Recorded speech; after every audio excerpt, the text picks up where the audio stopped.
Thank you very, very much for coming. I'm Deborah McDowell, director of the Karl Woodson Institute. Thank you so much for your presence.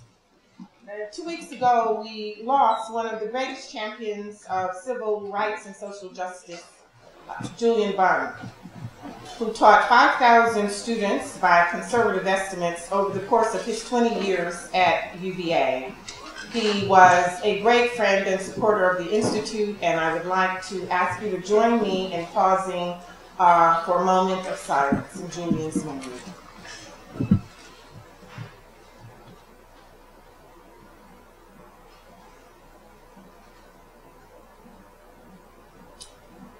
Thank you.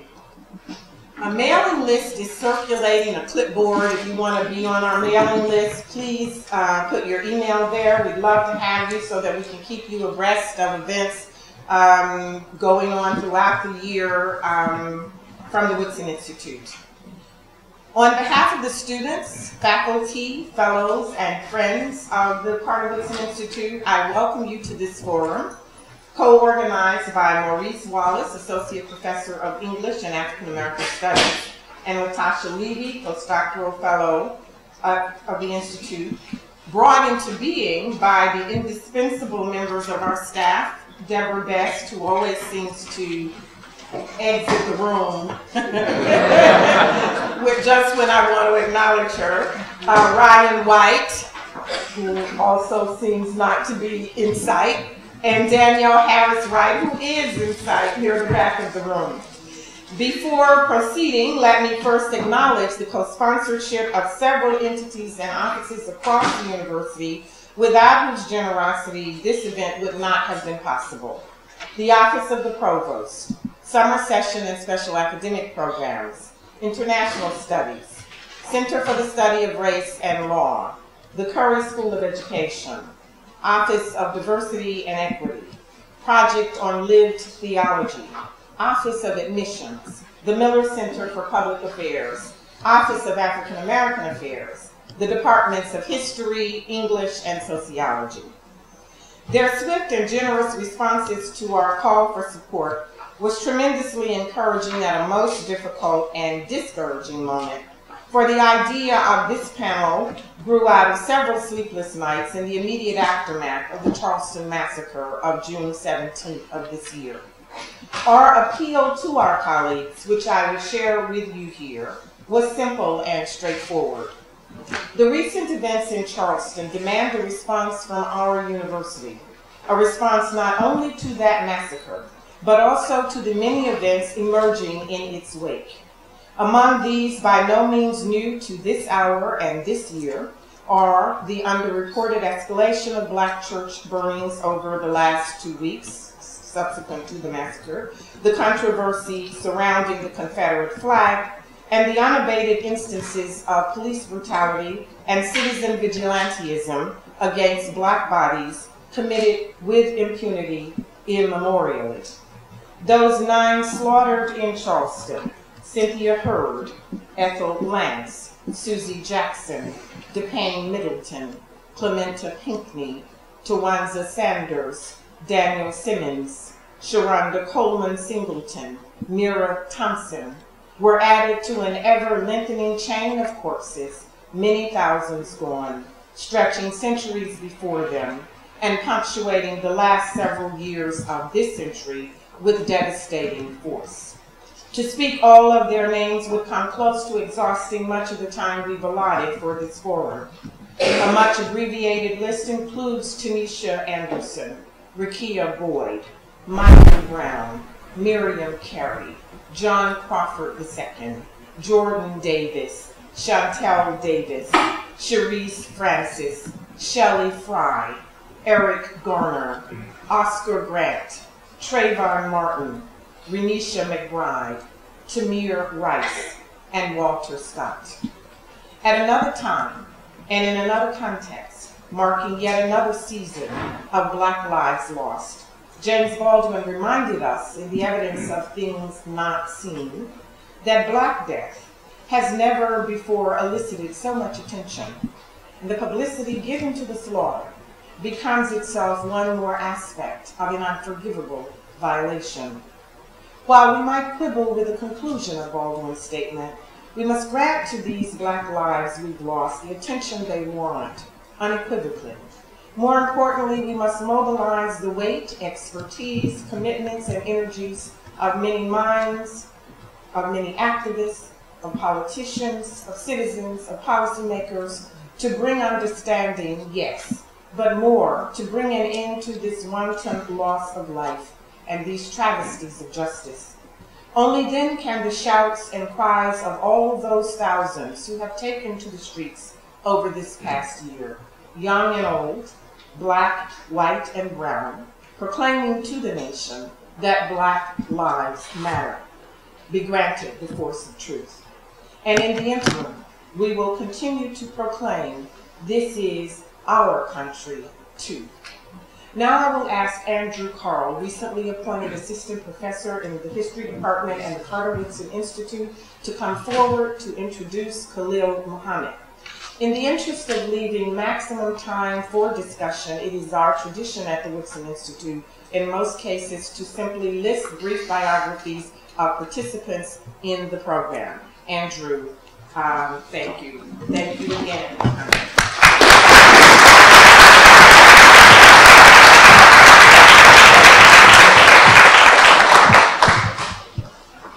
Good afternoon. My name is Andrew Karl, and I'm assistant professor in history and African American studies here at UVA. And it is my honor to introduce the first of our speakers this afternoon, Dr. Khalil Muhammad. Dr. Muhammad is the director of the Schomburg Center for Research in Black Culture and the author of the award-winning book, The Condemnation of Blackness: Race, Crime, and the Making of Modern Urban America.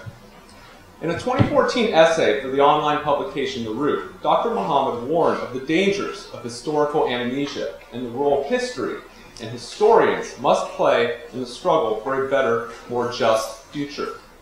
In it, he described his experience growing up in the 1980s, in the aftermath of the Civil Rights Movement, and in the midst of the Reagan Revolution, when America trumpeted the so-called end of racism, Black youth were taught to get paid and never look back, and anyone who did not achieve the American dream had only themselves to blame. It was a time when Americans were being told to ignore the lessons of the past and embrace the wonders of trickle-down economics and to accept more aggressive, punitive approaches to law enforcement. And, for the most part, America did. Those who defended the rights of labor and the poor were derided as enemies of innovation, and those who questioned the logic of the war on drugs were denounced as soft on crime. Today, we are reaping the whirlwind of those policies, which have ushered in a second Gilded Age and given us a prison industrial complex that holds more than 2 million people behind bars and an additional 7.2 million in a state of virtual imprisonment through probation or parole, a vastly disproportionate number of them people of color. As he explained in that essay, it was his realization that the war on drugs, mass incarceration, and legalized racial policing like stop and frisk had begun under his generation's watch that led him to pursue a career in history. And for that, we are all grateful. Indeed, there are few historians today whose work is more relevant to the present moment. Beginning with the publication of The Condemnation of Blackness in 2010, Dr. Muhammad has worked to explode the myths surrounding race and crime in America. In that book, he tells how white social scientists and statisticians working at the turn of the 20th century manipulated statistical data to make the case that Black persons were criminal by nature. Their purportedly objective, colorblind statistical data would ultimately prove more enduring in the public's mind and more difficult to counteract than any of the racist preachings of white demagogues. Cold, hard statistical facts became the cornerstone of the racist policies, practices, and assumptions that continue to this day, with devastating consequences for generations of Black Americans and corrosive effects on American society. Reviewers have hailed his book as a seminal text for historical studies of race and crime, and a tremendous contribution to scholarship on racism and reform in the progressive era. Between 2004 and 2010, Dr. Muhammad was a professor of history at Indiana University, where he also served as an associate editor of the Journal of American History. In 2010, he was named director of the Schomburg Center. A division of the New York Public Library, the Schomburg is the world's leading repository of the global Black experience, holding over 10 million items in the papers of some of the most important figures in black history, including Malcolm X, Ralph Bunche, Lorraine Hansberry, and Maya Angelou. It is also a vital institution in the life of the people of Harlem and New York City. Annually, over 120,000 people visit the Schomburg for talks, symposia, school field trips, and a host of other programs and events, all designed to enrich the public's understanding of African American history. In the wake of the tragedies of the past several years, Dr. Muhammad has emerged as an important public intellectual and voice on the black historical experience, appearing frequently on MSNBC, PBS, and penning op-eds for the New York Times, amongst others. This past summer, he, along with another of our co-panelists today, Professor Heather Ann Thompson, co-edited a special issue of the Journal of American History on the carceral state, which brought together a host of scholars whose work explores the origins and development of mass incarceration in America. It is an incredible collection that is sure to become a touchstone for future work in this emerging field. His talk this afternoon is titled The Terror of History, Violence in the Moral Arc of the Universe. Please join me in welcoming Dr. Khalil Muhammad.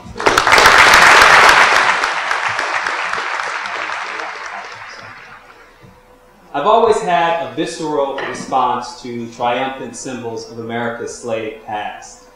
Whether flags or statues, memorials, souvenirs, all of it seemed a personal affront to me, an act of political violence. In this, I am saying nothing new or original to those who feel the same. I remember driving down Memorial Boulevard in Richmond, Virginia several years ago. It was a summer trip from New Jersey to a small town about an hour south of the capital to see an old friend from Indiana be married. We had just moved to the Northeast again. My children were 5, 9, and 11. We decided on our way to that small town to stop in Richmond to tour the city, block by block, noting the architecture, the parks, the extreme of wealth and poverty, but none of it compared to the horror of the monuments of Stonewall Jackson and the like. Let me be clear.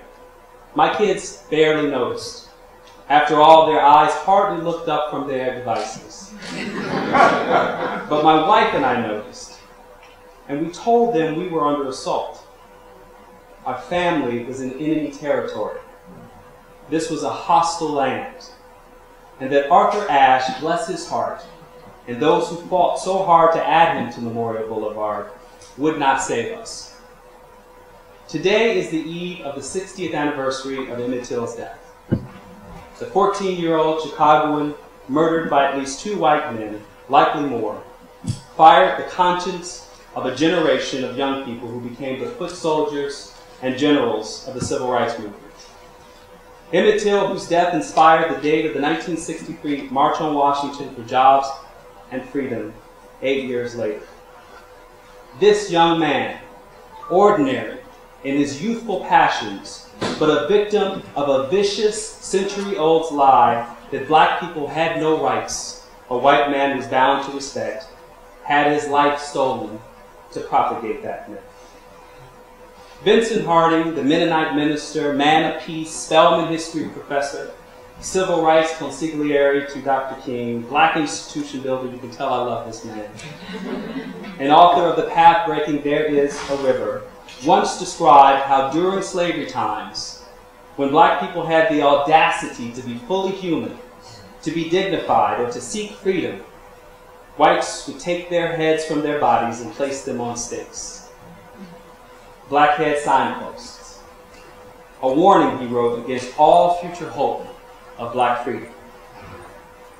In other words, Emmett Till died, like so many before him, for daring to bend the moral arc of the universe towards justice.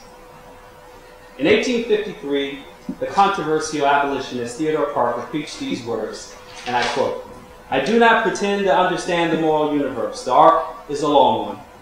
My eyes reach but little ways. I cannot calculate the curve and complete the figure by the experience of sight. I can divine it by conscience, and from what I see, I am sure it bends towards justice." Dr. King, we all know, was fond of this expression, the arc of the moral universe, part of his master craftsman's rhetorical toolkit. In the midst of profound despair, he could lift spirits, steel nerves, inspire courage with aspirational turns of phrase, some his own, some of others. But I wonder, if the arc bends, from what does it depart? What is its natural state? I'm neither a physicist nor a philosopher, but the little I know is that the universe is an incredibly violent place. The tiniest particles are crashing into each other all the time. When we accelerate them, we produce energy on a scale that can power our lives and destroy us. Humanity's natural state of existence, philosophers tell us, is the violent contest over scarce resources. It is not a surprise that anti-slavery activist Parker blended physics and philosophy in the phrase moral universe in the midst of this nation's first great crusade for justice. He knew what we were up against. He knew there was mostly violence and terror to contend with. Otherwise, he had a blind faith. I can divine it by justice, he said. The journalist Paul Rauschenbusch, a great-grandson of the great social gospeler and progressive theologian Walter Rauschenbusch, quoted his great-grandpa from 1908. Walter wrote, "As long as a man sees in our present society only a few inevitable abuses and recognizes no sin and evil deep-seated in the very constitution of the present social disorder, he is still in a state of moral blindness and without conviction of sin." As long as a man only sees a few inevitable abuses and recognizes no sin and evil deep-seated in the very constitution of the present social order, he is still in a state of moral blindness and without conviction of sin. Paul, inspired by his great-grandfather's words, and remarking on the moment of the 50th anniversary of King's evocation of that arc at the March on Washington, said this: "The most dangerous mistake we can make is to be blind to the continued injustice or assume that the moral arc of the universe moves towards justice on its own, that we are not part of the bending. Without being fully human, there's no bending.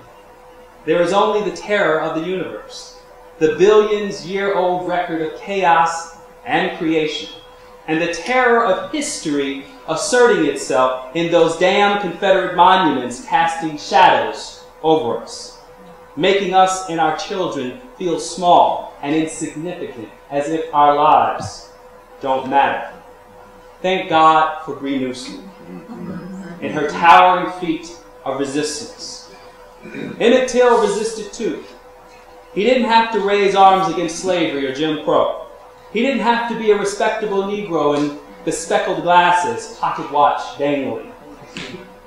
Just to be ordinary, to be human, meant premature death. One of the first and most influential social scientists, Frederick Hoffman, proclaimed for the first generation of blacks born after slavery and long before there was mass incarceration, or 1.5 million missing ordinary black men, according to the New York Times. Hoffman wrote in 1892, quote, "The city Negro brought into direct competition with the white race has usually but one avenue out of his dilemma: the road to prison or to an early grave." Emmett Till was a city Negro. When I think about his ordinary whistle or stare or stutter, whatever it was he did that day 60 years ago, I think about an ordinary Tamir Rice playing in a park today. An ordinary Sandra Bland on her way to work. An ordinary John Crawford shopping at Walmart. I think about an ordinary Jonathan Farrell or Renisha McBride asking for help after a car accident. Some good news though, reasons to celebrate.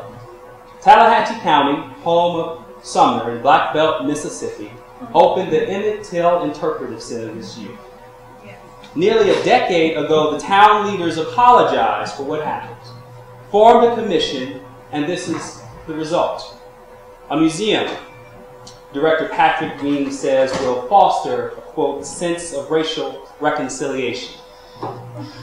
As a historian and a quasi-museum administrator, I know it's popular, but the Schomburg is complicated.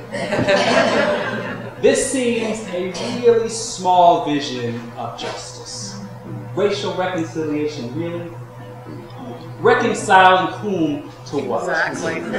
Whites to their savagery, as Ida B. Wells once called it, blacks to their suffering. Is this a version of candidate Obama's mutual resentment thesis? Black people resent racism, white people resent black people for objecting to racism. In a society indelibly marked by the day you first heard or learned of a 17-year-old's faithful walk from the store, sipping iced tea and chomping on Skittles, it is hard to imagine that any memorialization to Emmett Till could be defined in terms of reconciliation. What a vacuous concept. It's as lifeless and meaningless as the bulleted body of Trayvon Martin in the minds of George Zimmerman's many fans. You know, the ones who funded his defense and told pollsters by a nearly 3-to-1 margin over blacks that they agreed with his acquittal. Aren't Trayvon Martin and Emmett Till modern-day blackhead signposts? Michael Brown's body dead, broken, lying in the middle of the street for 4 hours, a modern-day lynching.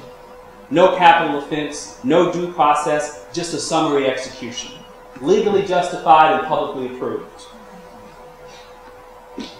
Dennis Childs will tell us a thing or two about the law's fictions. Brian Stevenson of Alabama's Equal Justice Institute is a fierce defender of the rights of the accused. He knows too well that innocence is a luxury item, a designer suit on black skin. Lynching and the terror era shaped the geography, politics, economics, and social characteristics of being black in America during the 20th century, Stevenson says. Many of these lynchings were not executing people for crimes, but executing people for violating the racial hierarchy. Stevenson is committed to putting historical markers in all the places where nearly 4,000 people were killed. These are not symbols of reconciliation or tributes to modern sports heroes. These are reminders of, as Walter Rauschenbusch said, evil deep-seated in the very constitution of the present social order. Dennis Childs tells us that, quote, the past has never perished. It is a living history that continues to see massive numbers of persons, both men, women, and gender non-conforming people, serving as slaves in modern living death camps, such as those that currently entomb 1 out of every 9 black men in the United States between the ages of 20 and 24. Of the scores of immigrant detention camps that now line America's hyper-militarized and imperially erected border with Mexico. Sorry, Christine. We are forced to understand, Childs continues, that chattelized imprisonment is not an anachronistic figment of Southern white supremacist exceptionalism or pre-modern anachronism, but legal and cultural foundations of the current U.S. mass incarceration. Mass-produced, inhuman punishment of incarcerated black, indigenous, brown, poor, and Muslim blacks. I've spent the better part of the last 20 years dedicated to deep study of the past. The last 10 years finishing a book, and the last 5 telling all who would listen how much history matters. When I heard about the Charleston shooting, I was in Germany. I was there on a fact-finding mission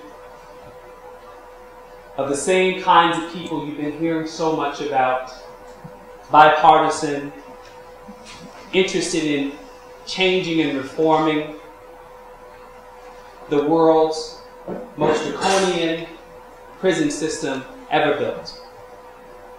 An irony of ironies that we would have to go to Germany to learn something about how to treat people.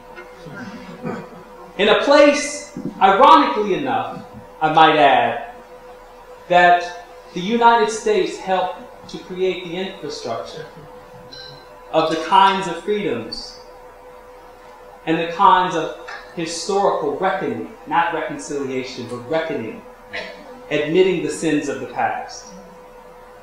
When I walked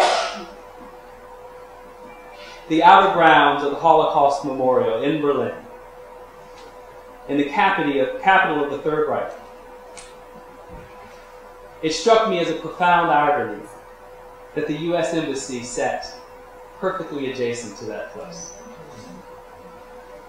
That here was a living testament in an international community of America's commitment to freedom, America's sacrifice for those in need, for literally broken bodies that had filled gas chambers and unmarked graves. And the irony of learning that here in this country, a young man who flew a flag with a swastika grafted onto a Confederate flag, a young man who used the language and discourse of criminalization in this country, of black people undeserving of the rights of due process, a man who claimed to take back our country from people who raped our women. The irony that that man might be inspired by a history that America not only had helped to close a chapter on, but had repudiated.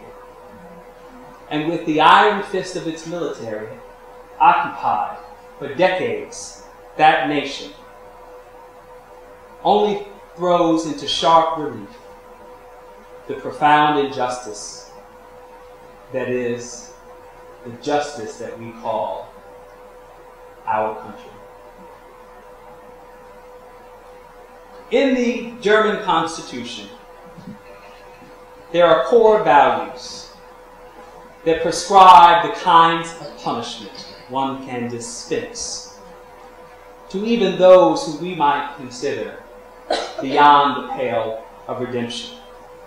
They are governed by three ideas: human dignity, do no harm, and to re-socialize those who they've had the fortune to help walk a different path. When I came back from Germany,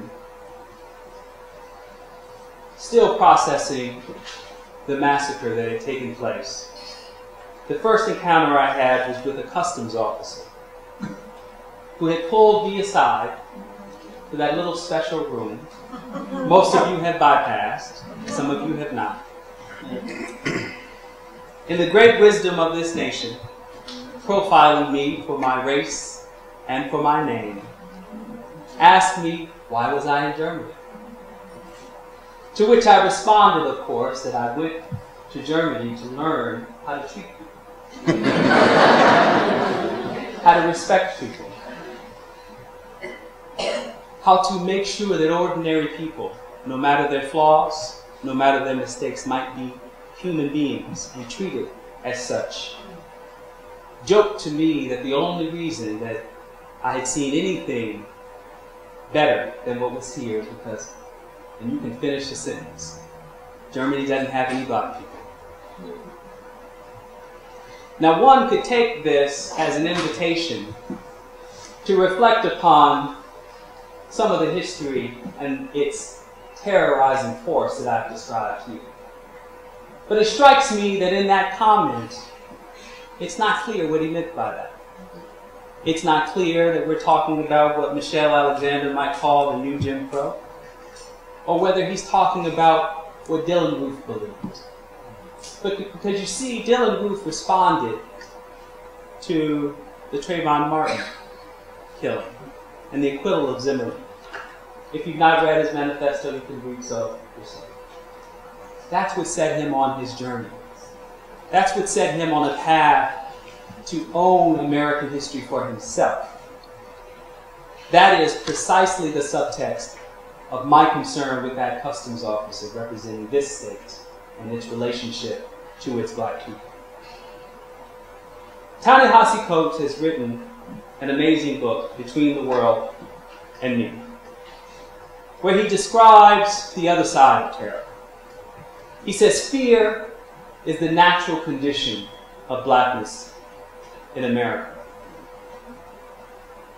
In describing this to his son, for whom he writes this book and dedicates it in the spirit of James Baldwin's "My Dungeon Shook," the opening essay to The Fire Next Time, he opens with an anecdote of a host who is clearly upset by things Ta-Nehisi has written, and while interviewing him wants to know why he has such bitter feelings towards his homeland.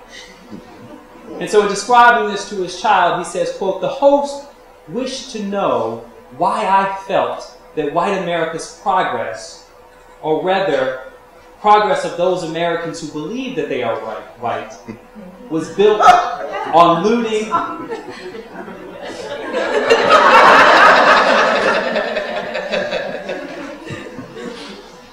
those Americans who believe that they are white was built on looting and violence.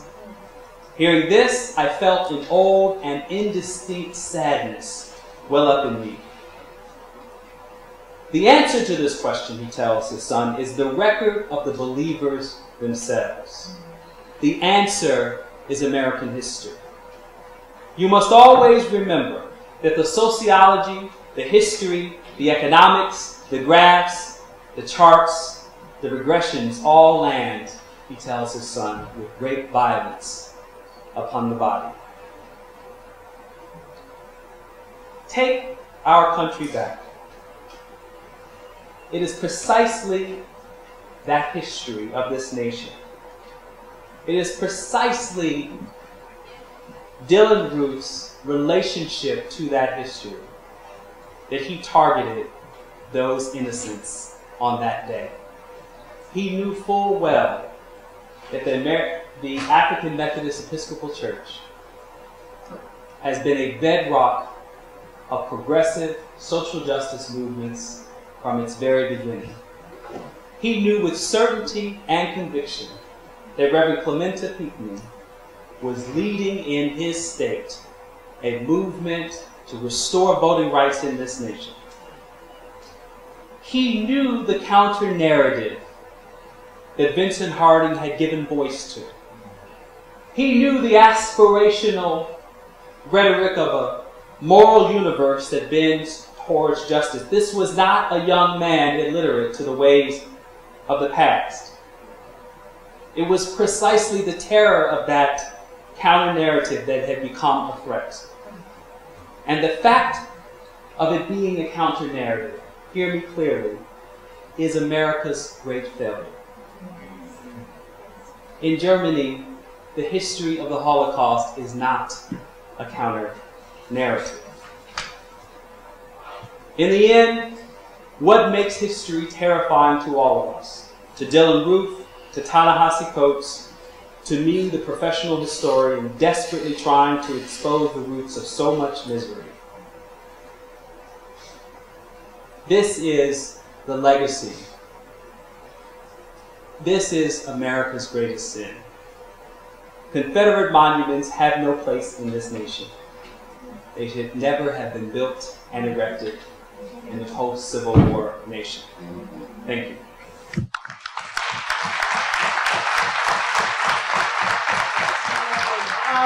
Thank you all so much for having me here. Deborah has given our marching orders to speak briefly, so I will try to do that. And of course, first we need to really thank Deborah and the Woodson Institute for having us here.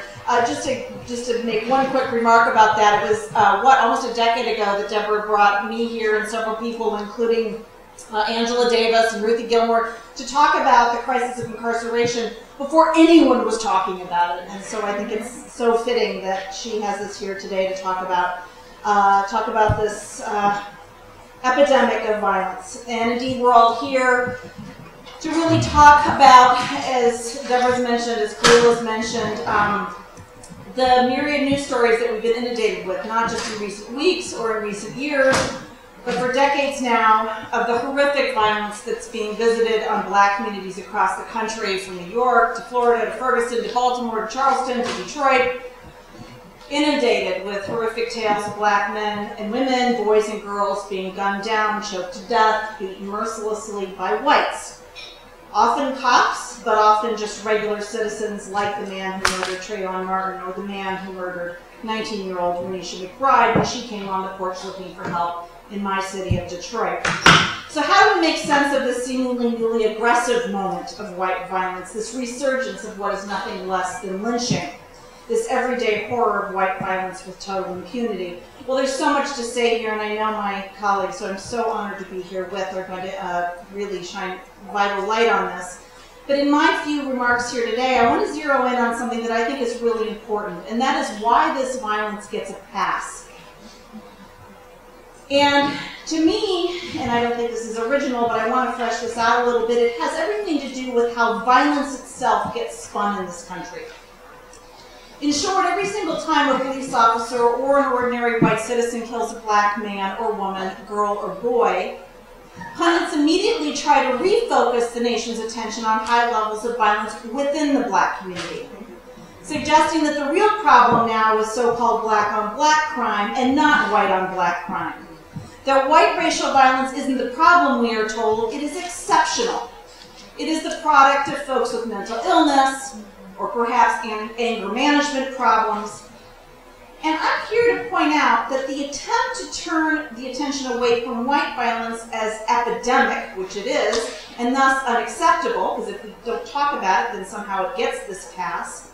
It isn't just problematic because it allows it to get a pass, it's also problematic because it obscures important discussions we should be having about violence in America that actually go to the very core of our policy, the very core of the system that we live in.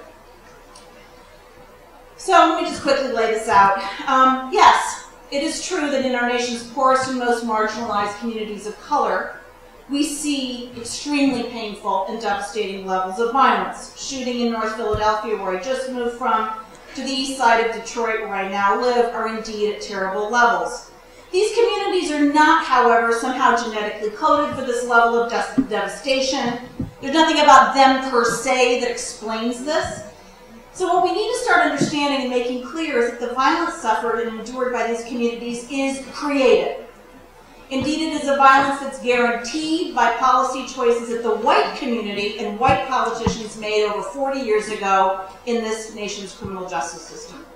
Put even more bluntly, high rates of violence in any of our poorest black and brown communities was in fact ensured by the nation's criminal justice policy that white politicians created. When white politicians chose to embark on an unprecedentedly punitive war on crime in 1965, by the way, not in response to historically remarkable crime rates, but in response to civil rights unrest, and then when white politicians added an even more punitive and aggressive war on drugs to this first war on crime after the 1980s, particularly adding to it in the 1994 crime bill, they guaranteed that certain communities in America would experience devastating violence because these policies, the nation's new criminal justice system, depended directly upon new levels of aggressive policing, which in turn would generate catastrophic levels of violence in three crucial ways, and then I'll stop. First, by saturating America's already most fragile communities of color with police, and then demanding that these police enforce myriad new laws, police violence in the community was guaranteed because of this excessive, unnecessary policing of space. And I just quickly want to mention here, if you think about the Eric Garner murder, everyone focuses on him saying, "I cannot breathe." But if you listen to the beginning of that tape, what he's saying again and again is, "Why are you guys hassling me? Why are you guys hassling me? I'm just trying to make a living." And if you look at virtually every one of these incidents of police murder of black citizens, they came out of this kind of just intensive policing of minor laws or policing the drug laws. Second, this new policy created and supported overwhelmingly by whites who would never experienced by whites who would never themselves experience it, ensured violence in communities because it locked up record numbers of people who lived in those communities. This policy literally emptied communities of youth, parents, emptied the streets, and thus, of course, directly undermined the stability of countless institutions in this community, ranging from schools to families to neighborhoods to blocks. The very institutions, by the way, that all communities count on to educate kids, build healthy families, and create peace and harmony. And finally, and perhaps most obviously as well as importantly, when white policymakers chose to criminalize drugs as well as myriad other low-level behaviors, things like hanging out on the street all of a sudden became you're in a gang, violence was also guaranteed. And duh, right? Because when you criminalize the only economic and leisure activities left in communities already ravaged by deindustrialization and a global recession, the only options available to certain communities after jobs are gone, schools or jobs, and indeed, you know, they couldn't get jobs anyway because the community, because of criminal justice records, right, because of criminal convictions, then, of course, you also guarantee high rates of violence. Why? Because has anyone ever heard of prohibition? Duh. You make an economy illegal, you make it dangerous. You police excessively, you make communities dangerous. So in closing, I think we have to complicate and push back at existing narratives on violence today. We've got to understand that even so-called black-on-black crime is in fact still rooted in white policies and white decisions and white supremacy. And importantly, that these policies guarantee inequality, they guarantee desperation, and indeed the very need to carry a gun, for example, to protect your own livelihood is not a choice that people make, it is a choice that's placed on them. And so to be clear, the war on crime created this violence. And yeah, eventually people in communities also began calling the police and asking for more policies. But we gotta be really, really clear here about chicken and egg. We gotta be really clear here because eventually there was no one else to call besides the police. And eventually was not when it started. And when it started was not in these communities, it was created on communities.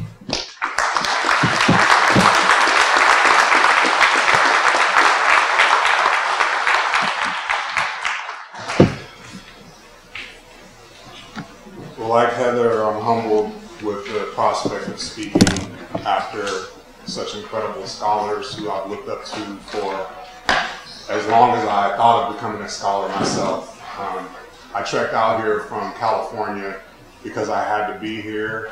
Dr. McDowell is somewhat of a shero for me, a guide. I have to say first, though, that I want to thank her colleagues, Debbie Best and Danielle Harris-Wright as well, the entire Carter G. Woodson Center and staff, and all the sponsors, the other units on campus, everyone for being here, and my co-panelists, who, again, I'm honored to share this table with. But back to Dr. McDowell. She had a book called The Changing Same about Black women's literature in the U.S. And the diaspora, The Changing Same. And while that phrasing deals with aesthetic connectivity in music and literature in African America, that changing same that you can hear in the work of someone like Baraka, someone like Du Bois called it old wine in new bottles. And Dr. Muhammad's words earlier spoke to that, same with Dr. McDowell's. Everyone up here is talking about this idea that as we have social change, we have inertia. And the last words there about white supremacy being at the core of that inertia. The things that are keeping that moral arc from going to the direction of social justice. The changing same is a very applicable phrase in a social order that is grounded in anti-Black violence and anti-Indigenous violence as constitutive rather than episodic. Constitutive and structural rather than tragic. The discourse of tragedy short-circuits our ability to make real critical analysis of the events like the Charleston massacre, like the event that happened in North Charleston just months before the Charleston massacre. As people have said earlier, you know, the Reverend Clementa Pinckney, sorry. The Reverend Clementa Pinckney, the state senator and reverend of the Emmanuel AME Church, was working along with his parishioners to stop with Walter Scott's murder in cold blood. The only reason why that we knew that it was a cold blood murder was the fact of a person there taking the risk of his own life filming it. Because as we know, while there seems to be an uptick of these actions of racial terrorism against Black lives, it is only because of everyone being a kind of walking CNN these days, with these contraptions we all have in our pockets and purses, that we are now being believed. That's right. Because this is something that has happened every day. As Dr. McDowell said, we wouldn't have enough time in this meeting today to list all of the names. The epigraph in a book that Dr. McDowell knows very well, Toni Morrison's Beloved, is 60 million and more. 60 million and more, and more of that phrasing talks about the haunting fact that after the emancipation, 1865 was the emancipation, not the passage of the Emancipation Proclamation. Right. After 1865, there was an uptick in a lot of the formations of violence that slaves endured on the plantation. A reconstitution, as Dr. Muhammad's work tells us, of enslavement through criminalization. And if you want to look at that, the placement of our bodies here in Virginia is a really important place to begin. Not only for the institution of chattel slavery itself, but the aftermath. 1871 is when Reverend versus Commonwealth was passed. And everyone here who has access to the internet should read that very short and pithy case. Because we know about the Dred Scott decision, we know about Plessy versus Ferguson. But Reverend versus Commonwealth is a decision that cataloged everyone who was convicted of a crime as civilly dead. Civilite mortis, for those of you that know the Latin. And thereby, their persons were treated while they were under the rule of the state sovereign as civilly dead and what he called a slave of the state. Slave of the state. But it's interesting that the Emancipation Amendment to the U.S. Constitution, for those of you that are legal students in here or legal scholars, who would say, well, that justice decision from J. Christian in 1871 in Virginia was something of an anomaly. Prisoners aren't really slaves of the state. Well, look to the words of the Emancipation Amendment to the U.S. Constitution. The 13th Amendment to the U.S. Constitution says, neither slavery nor involuntary servitude, except as punishment for a crime of which the party has been duly convicted, shall be legal in the United States or territories subject to their jurisdiction. Slavery as punishment for a crime. Another person that's famous in Virginia, Thomas Jefferson, is actually the person that is responsible for that language appearing in the Emancipation Amendment. The Emancipation Amendment to the U.S. Constitution. How is that even possible? How is that even possible? The historian Aimé Césaire and poet Aimé Césaire says that there is a law of progressive dehumanization that describes the existence of the colonized and the enslaved. What better symbol of the law of progressive dehumanization, progress and regress being wedded together, than the very most progressive document in U.S. legal history containing the seed for neo-slavery. And Jefferson wrote that original language in what was called the Northwest Ordinance. For the former Northwest territories that were stolen from indigenous people, he had to come up with a law to outlaw slavery there. And following the Italian criminologist Cesare Beccaria, one of his most influential people that he looked up to, he thought that, well, rather than just killing black people in the Northwest territories who happened to be found there, mind you, Indiana, Ohio, Illinois were all states all the way up until the Civil War that had racially restrictionist laws that banned black people from entering the state. All of them. They banned black people from even breathing there.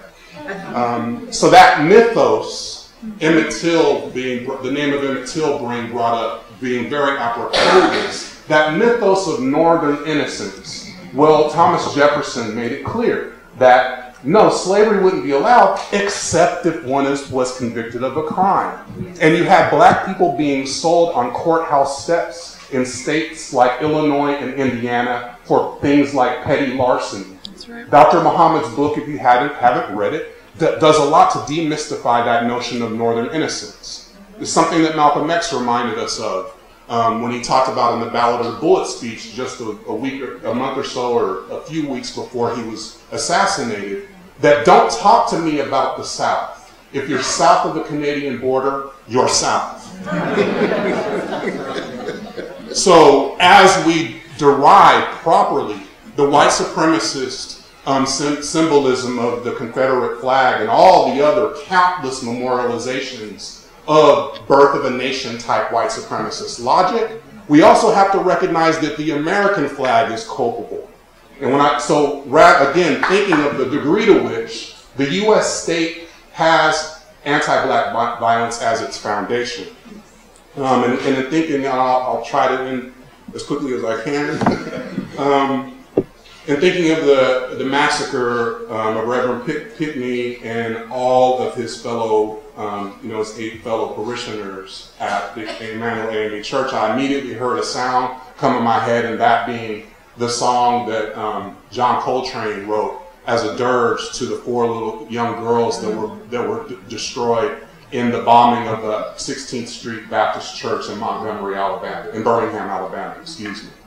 And that song, Alabama, when you listen to that, the way in which it signifies, again, the changing same. Even though those events are separated by 450 miles and 50 plus years of history, that changing same, that repeated what was called earlier lynching of black people, whether by extra-legal forces or vigilantes, or by officers of the law. And the law, again, if I can just take one more minute, being a culpable force. That discourse of tragedy, again, keeps us from seeing that if we want to really do something to keep get that arc really going towards justice, that we are required to look at not only the premature deaths that we can't count, but also the 2.3 million bodies that are suffering under what Mumia Abu-Jamal calls the slow death of incarceration. And even when they get out, so to speak, still feeling that in the inability to get a job, the inability to vote, the inability to function, the subtitle of this discussion today, Citizenship and Violence. Citizenship is revoked by the stigmatization that Justice J. Christian in the 1871 decision Ruffin versus Commonwealth said, you are a slave of the state. Even the Attorney General Holder recently said that there's 5.2 million people that are permanently disenfranchised in the United States because of felony conviction. 5.2 million people. So in terms of our marching orders, that's something that we can take up. And I'll just finally say, again, that if we are to attend and properly memorialize with our righteous indignation events like what happened in South Charleston, or in Charleston and North Charleston, we have to attend to those 2.3 million.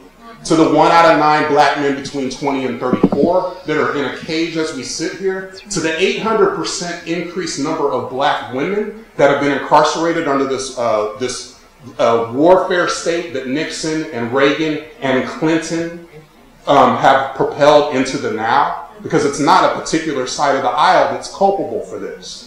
And if we are to get that changing same to be something like substantive change, we have to have that abolitionist framework as we move forward. Thank you.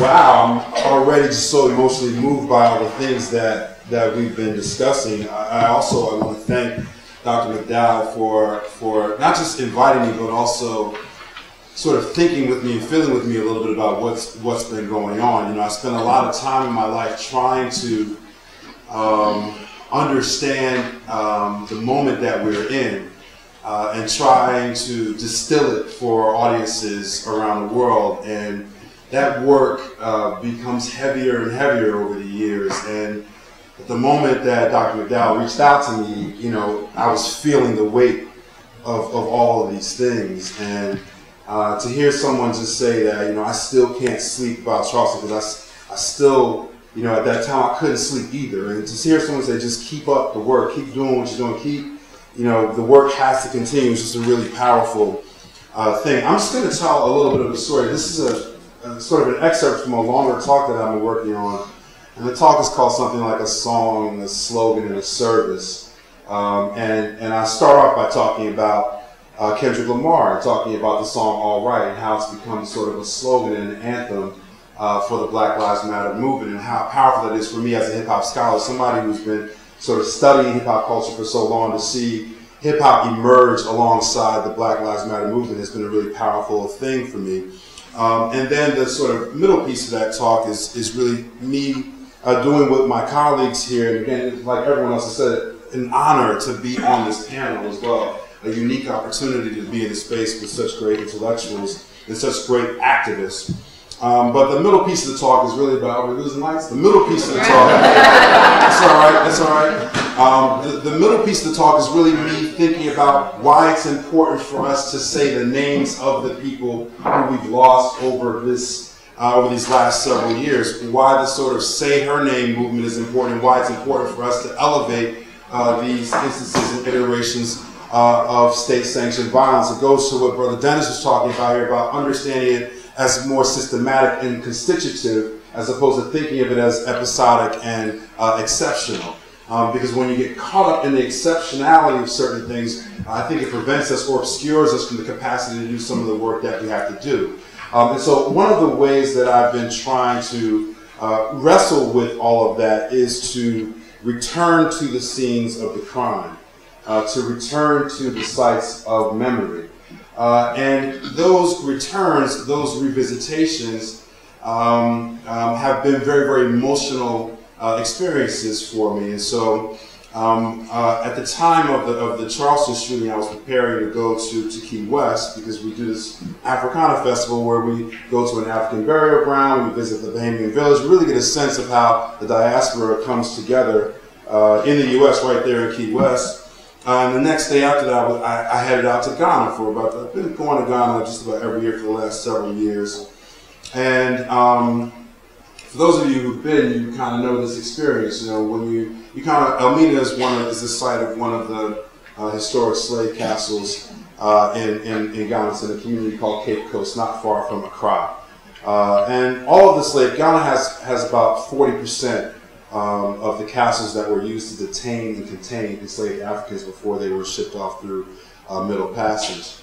And it's difficult to explain the experience in words, but these are huge colonial structures that are still sort of centerpieces of economically challenged Ghanaian communities, and they've become sort of flagship sites for tourism. And it's always a strange experience to go through these castles as an African American, right? Because you're going through them with Europeans, you're going through these tours with Ghanaians, and you can actually feel the silencing of your history around you, right? Because Ghanaian culture does not have the same connection or relationship to transatlantic slavery that African Americans do. Obviously, Europeans don't have that same relationship. So, for this being my third time going through this process, I wanted to do a couple of things. But one, I wanted to control my anger and frustration. Sometimes I'm in there and I just get mad at people. I'm just be honest with you, I get mad at them. I'm like, shut up, why are you asking that question? In my mind, right? It's very angry. So I wanted to control that a little bit,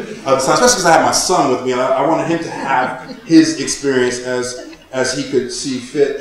And there's also another thing I wanted to do. I wanted to sort of stay behind the group a little bit, because there's this moment, I'm spoiled for anyone who hasn't done had this experience, but there's a moment where these structures are structures that were built to dehumanize and physically destroy people, right? And so there are all kinds of different types of dungeons and chains and just sick things. But there's a moment where the guide will take the group into a very, very sort of small cell.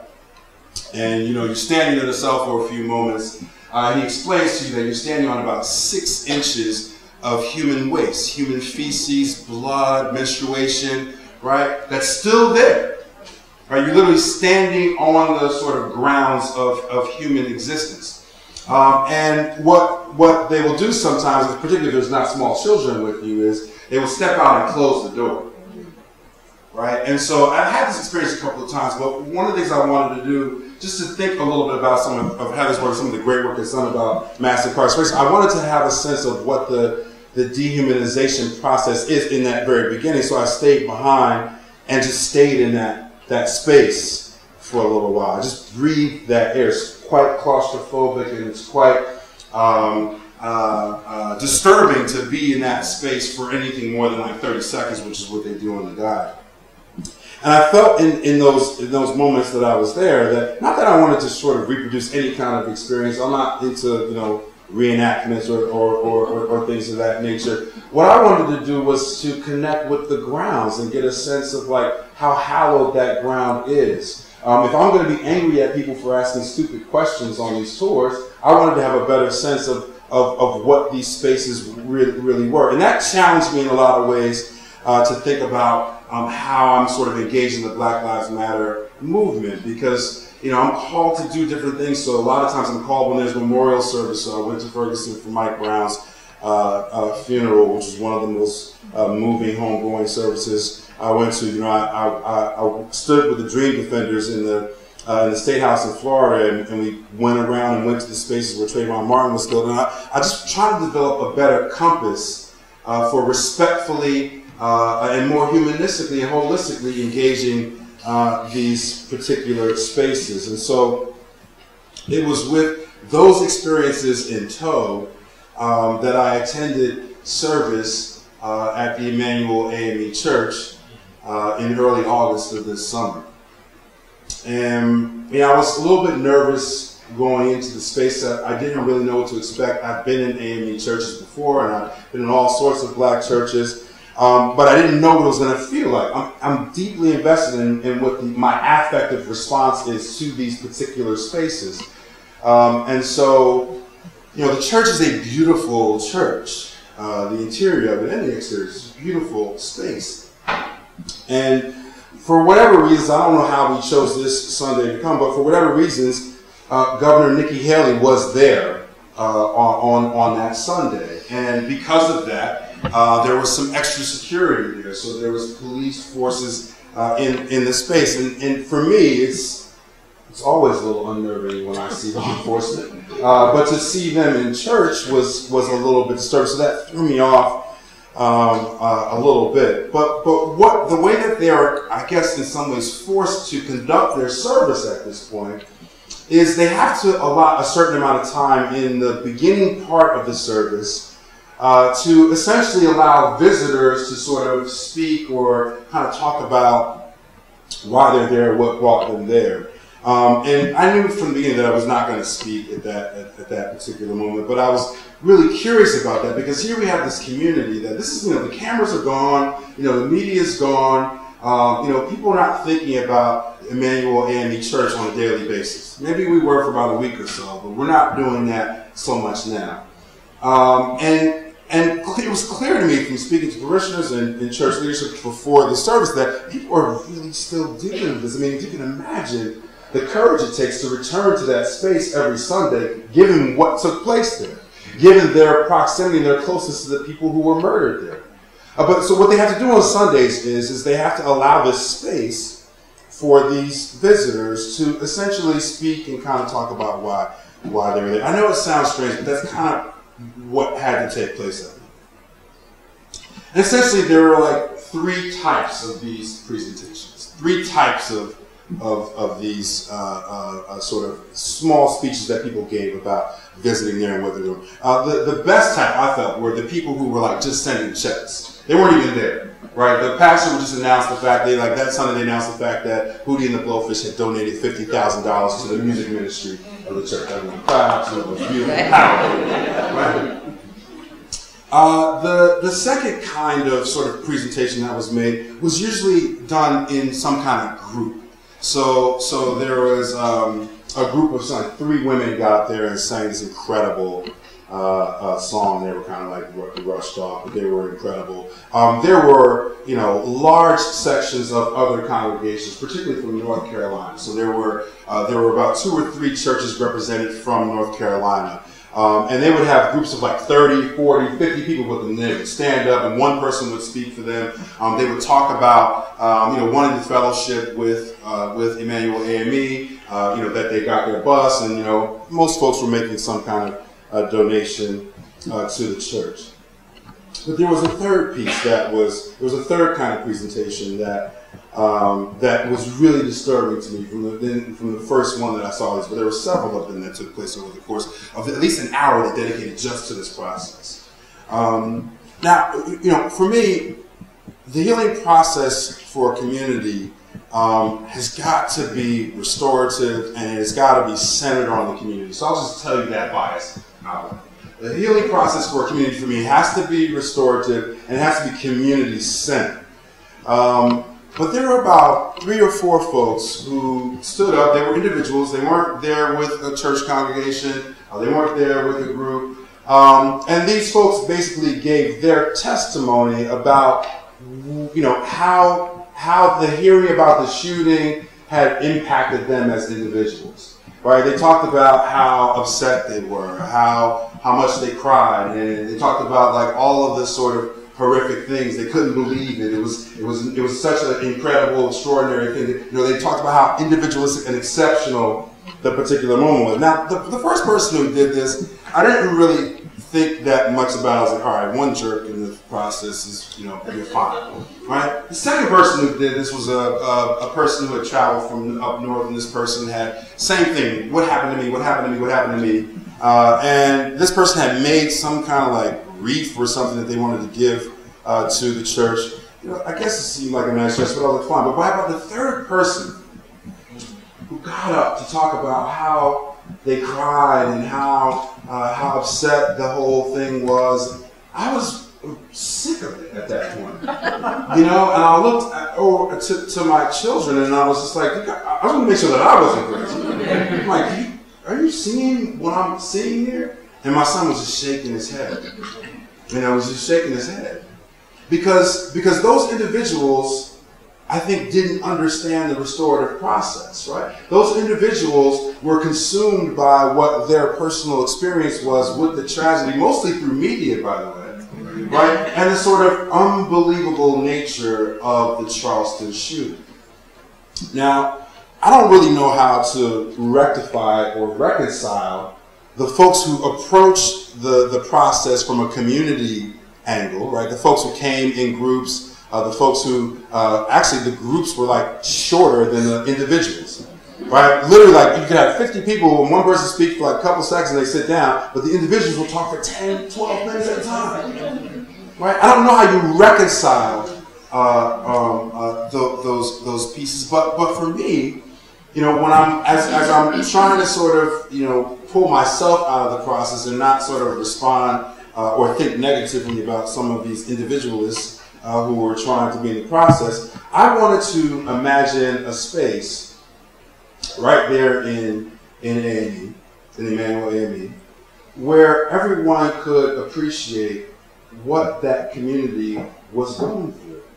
Right? Because the reality is that our individual feelings about what we saw, right? How we sort of perceived that particular moment, even our private commiserations about the sadness of it, I don't think get at what's the core sort of challenge for a community that has to wrestle with that day in and day out, week in and week out. That is long, hard, sustained work.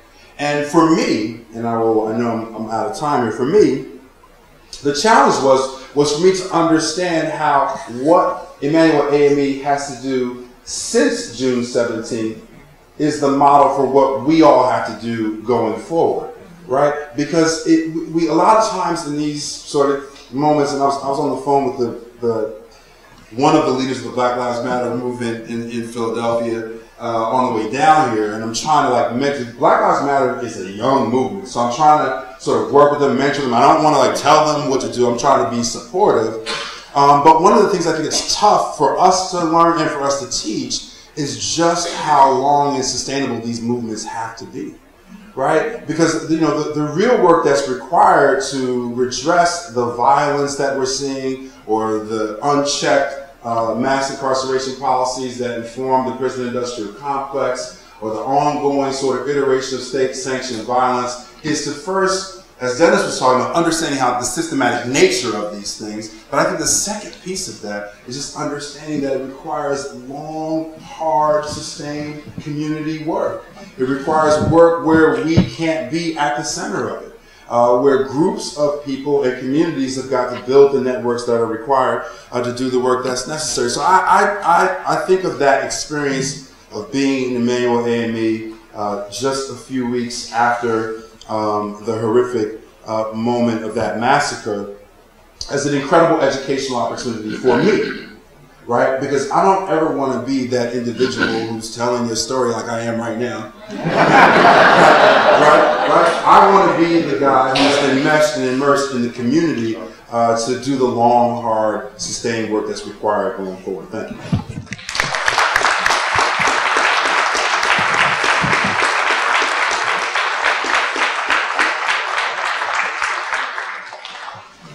I want to thank the Carter Woodson Center and Deborah for inviting me. Sometimes inevitably, I end up being the closer for some reason. And that's either a good or bad thing, and I'm going to let you decide that after my comments today. I want to start off by being brutally honest with you. I've reached a point in my academic career that I'm not certain that I want to make public comments about race anymore. Let me tell you why. And I don't want to talk about it about me, I want to talk about it in lieu of myself, people at this table, and others who have experienced this. If you talk about race in America, you are a racist. I've been called a racist. I've been called a nigger. I have been called a bitch. I have been called all kinds of names, and I have a Tumblr that if you look me up on my Twitter page, you will see all the racist statements that have been made to me on Twitter and other places. I'm sure there's tons on Facebook. I haven't even gone there yet, to mine knows. I'm going to let other people do that. But it's hard work.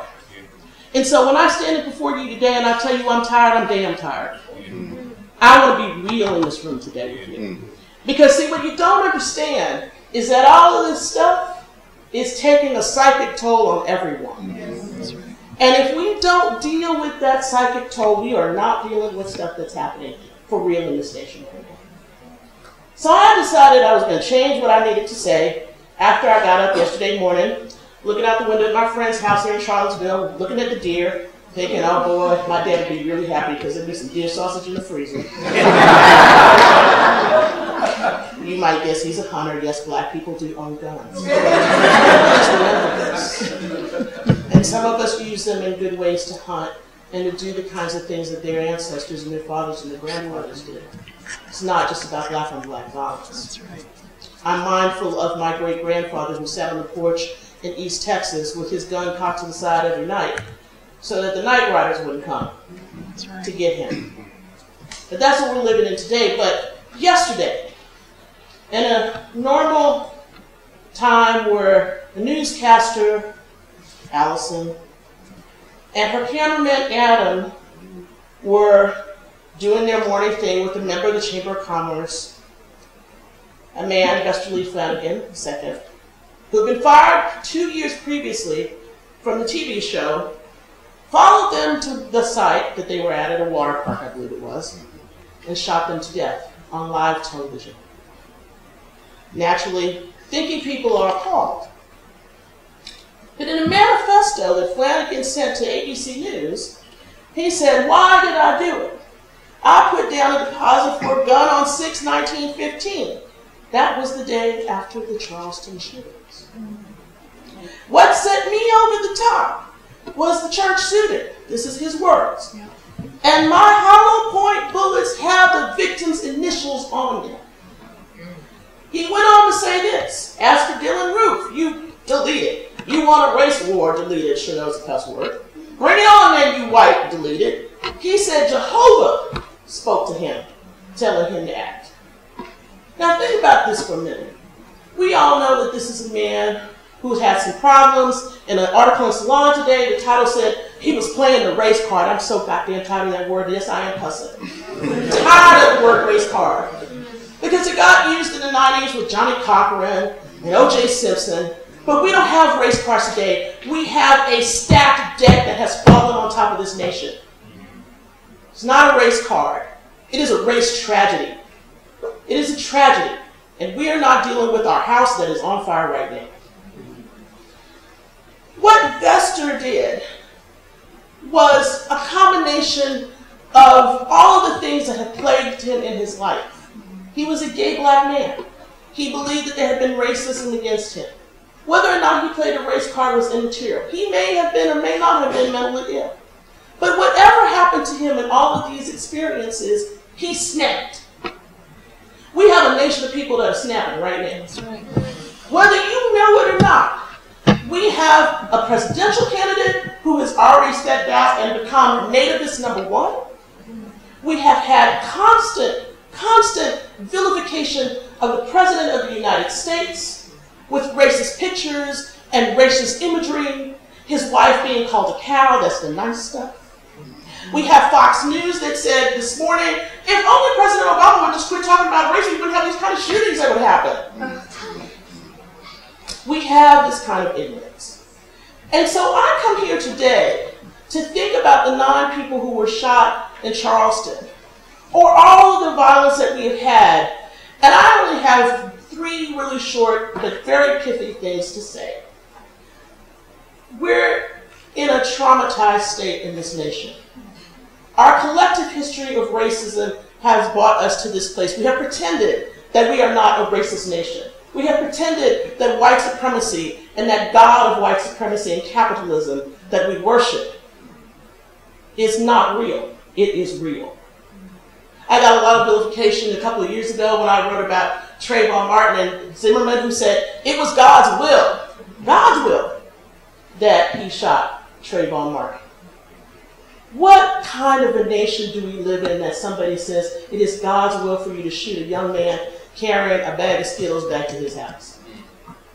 What kind of people are we raising? What kind of people are surrounding us every day that these sorts of things can be said in the name of God?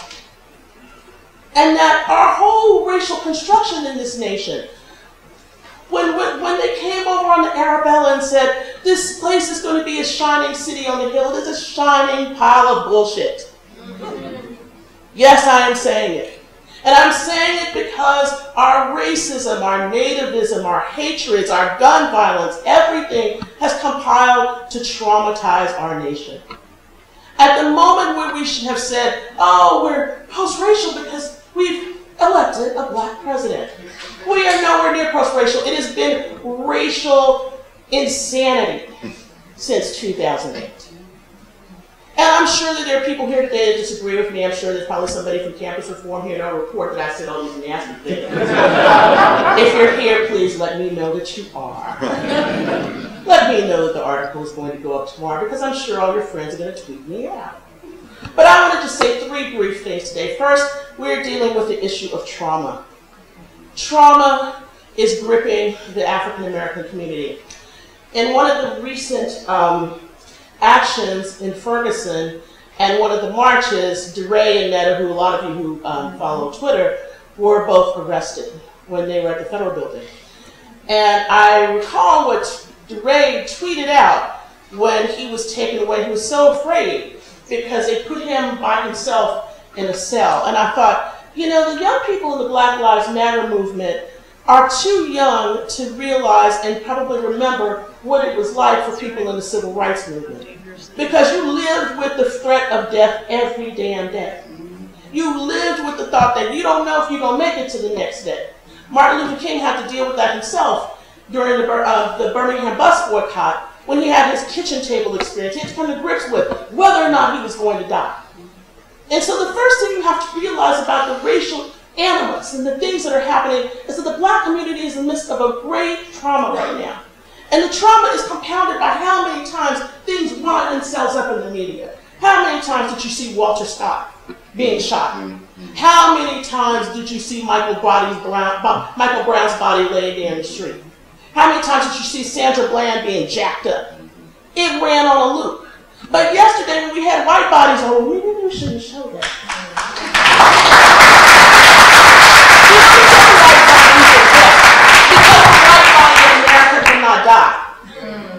The white body in America is sacred.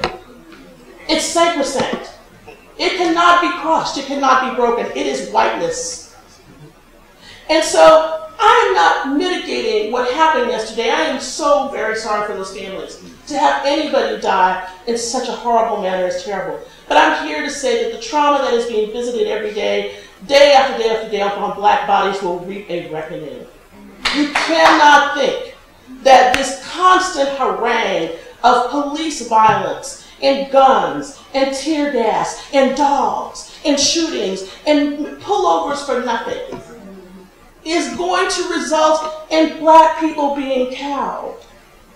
It's not going to result in people going away to skulk in the darkness and just be good or be respectable like the Ben Carsons of the world want us to be. That is not going to happen. So we're tired. I'm tired of seeing the black body as spectacle because our deaths are the atonement for white sins in this nation. And until we begin to deal with that reckoning of why black bodies are being sacrificed every day for white fears, we will not be a nation.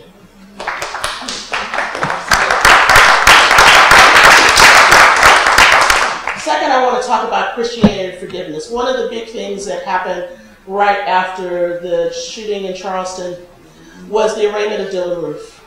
I was sitting in a chair about to go on CNN that evening, and I had to sit there for an hour and a half where we did this, and I listened in my earpiece as people from the families who had been shot and killed forgave Dylann Roof. Now that is a part of their sincere Christianity, but it is also a tableau that plays out over and over and over again. You expect black Christians to forgive and to forget. Forget the racial years of pain, forget the racism, forget the hatred, forget all of those things that happened because, hey, Jesus is just going to wash that away in the blood. There's too much blood. Jesus' blood can't wash away all of this. And I know for some of you in here that's going to be like, that is really not good theology. Guess what? It's not cleansing these sins. Because these sins are sins of commission. They are not sins of omission. They are sins that are done with purpose. And I am now taking a different tack about this forgiveness thing because, there's a reason why Jesus said 70 times 7 if he really said it. Said it because forgiveness is not this thing you give out once. You have to keep working on it. And so when those families get forgiveness, I know that was something for them to do to take that off of them, to put it back on Dylann Roof. But Dylann Roof sat there cold.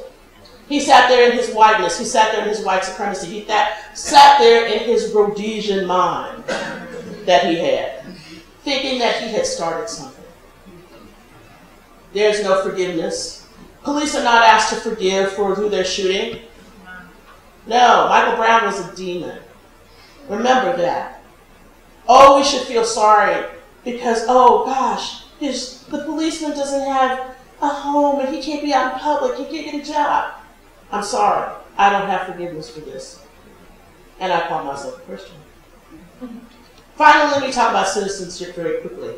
Citizenship in America is now whiteness. It is not anything else.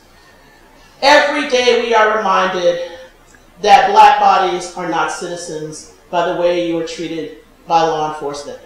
I need to tell you right now, if I get in a wreck tonight, I don't know if I'm calling the Charlottesville police. I'd rather do it on my own. I call the ambulance first. I'm a professor. I've been stopped by the cops before. I know what this is like.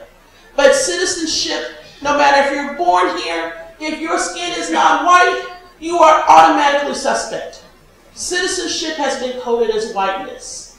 When the Tea Party people began to say, take America back, that meant America was supposed to be for white people.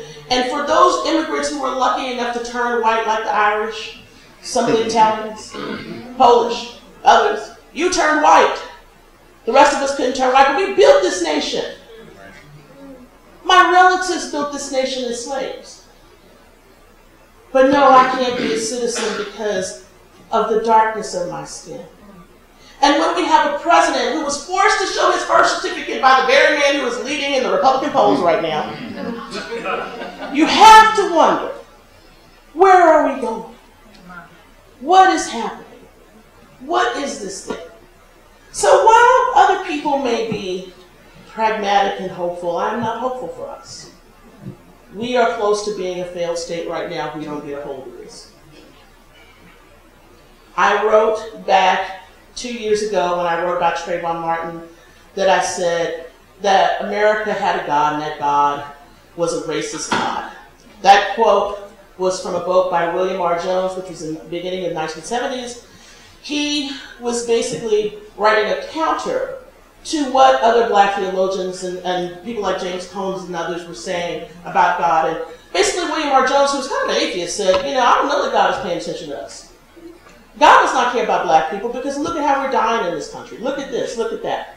And the more I think about that book and the more I go back to it over and over and over again, I'm convinced that the God that America is paying attention to right now is the God of white supremacy and nativism. It is the God of capitalism. It is the God that does not care that it shows broken bodies on television, black bodies over and over again in a loop, white bodies gilded, lifted up. What will we do? How will we change this? How can we face an uncertain future if we don't turn around and make a change? That is the question I leave you with today, and I hope we can talk about it.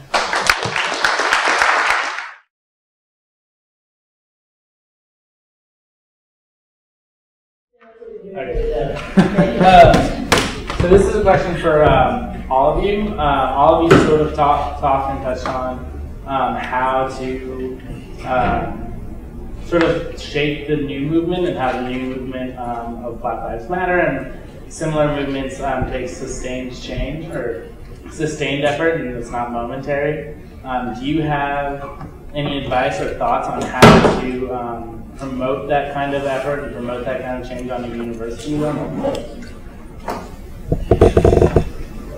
Something about engaging the university in this vital work.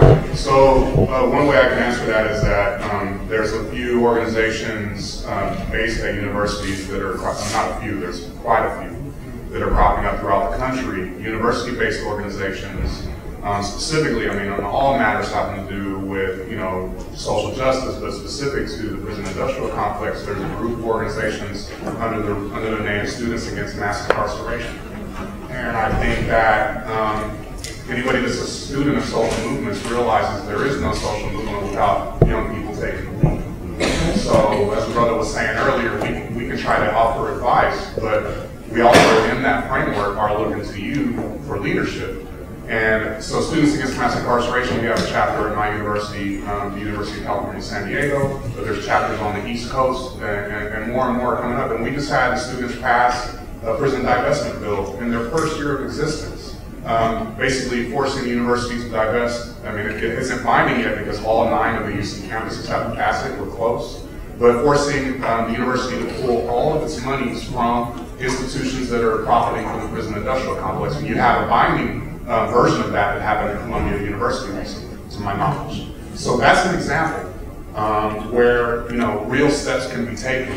And you know, we can talk more maybe in the reception, but I think that's one example. Yeah, I mean, I totally agree with that. I think that sometimes young people, particularly on campuses, feel very overwhelmed by how enormous this problem is and therefore feel inert.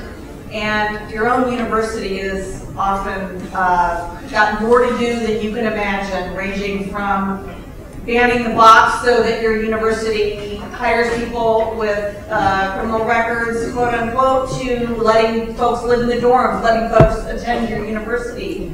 But also, even when stuff is going down in the community, showing up and saying, not in our name, not in bringing attention, right? Because movements start with people, individuals first, then groups, then more groups, then more groups, and just saying we're not going to walk away, we're not going to let this happen. And that's, I mean, I don't know much of your history right now today, this week in Charlottesville, but I bet you there's stuff going on. Based on what Dr. McDowell just told us in her introduction. Yes, sir. Travis Harris, PhD student, Reverend. Actually, I want to just bring into discussion the interconnectedness and the complexities of what we're addressing. So right now, the average life expectancy for a Black trans woman is 35 years. And the predominant narrative is of Black men being killed. So I just want to bring in the discussion in how can we open up the narrative, the general discussion, looking at the ways we're dealing with both racism and sexism, or racism and mental health issues, racism and all the interconnections that's going on. So I guess anybody. Yeah, I really do think that's important because part of, I think what social media has done is really put a light on what's happening with trans women right now, because otherwise we would never know the stories, right? We would not know the numbers of women who are being killed right now and the reasons why they're being killed. So at least there's one place. One of the things, though, I worry about, and I don't know how this works or how it is going to happen. I agree with you that we need to connect all of these.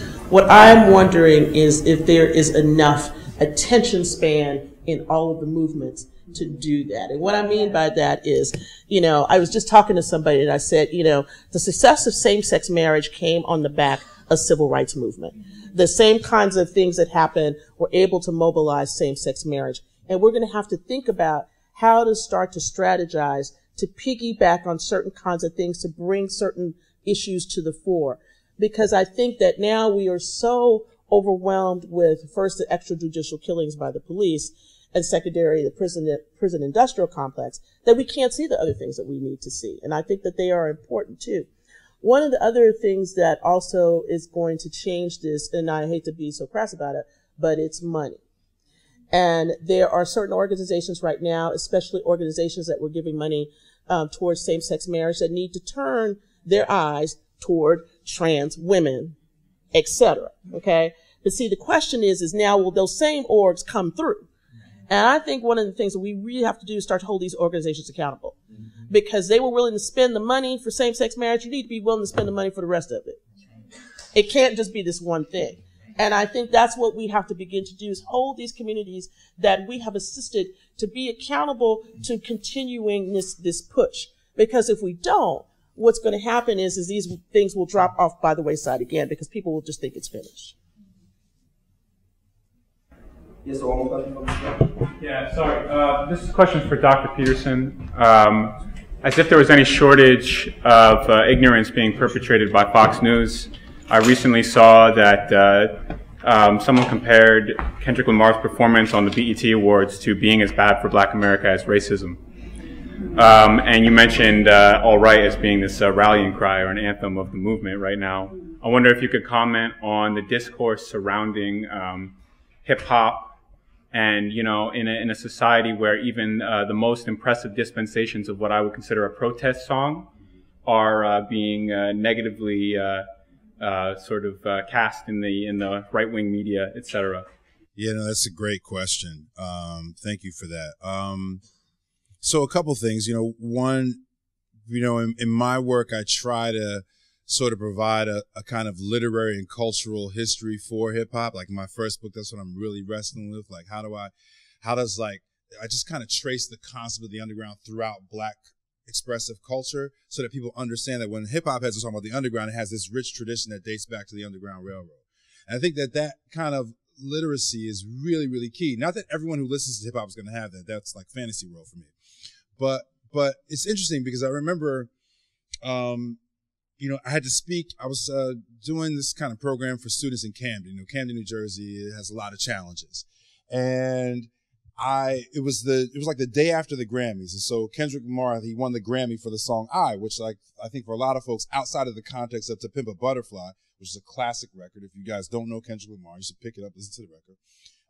Outside of the context of that album, "I" is a very kind of upbeat, seems like a non-Kendrick Lamar kind of song, and you might remember that night of the Grammys is when he drops Blacker the Berry, right?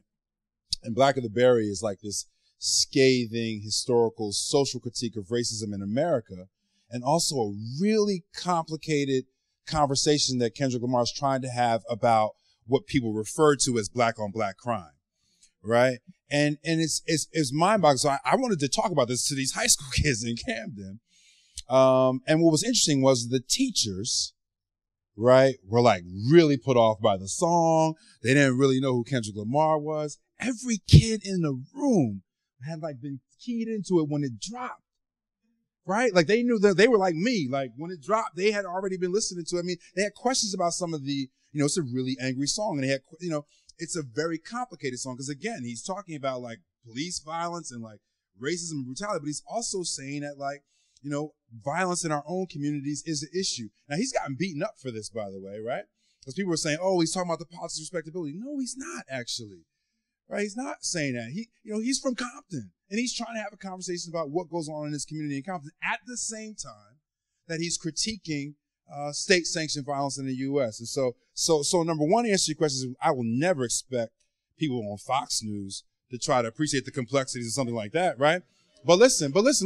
I work for MSNBC, and I will never expect MSNBC to appreciate the complexities of that either, right? What I'm trying to do and what I'm trying to model is that the things that we want to change require long, hard, sustained work. There's no quick fixes. So if you think you hate hip hop, there's no quick fix to say, oh, Kendrick Lamar is cursing or he's this, that. That's stupid. And the young people that we have to serve are smarter than that. They're able to parse and discern complex ideas and concepts. That's why Kendrick Lamar is so popular, right? Because he's giving substance to people who really, really need it. And so I've long ago stopped fighting the sort of culture wars around hip hop. If you don't think it's art, fine. If you don't think, whatever you think about it is fine. It's here to stay. It is the most dominant form of popular culture that this country has produced. I don't have to argue that with anybody. That's just the facts. Right. So for young people, it's about, can we give them more tools to have the critical media literacy to make those sort of, discerning interpretations of like the complex music that they're engaging. For the pundits and people like me who are on TV talking about shit we don't know about, you know what I mean? You just kind of, you gotta let them go and do the hard work of teaching young people how to be literate about the media they're engaging.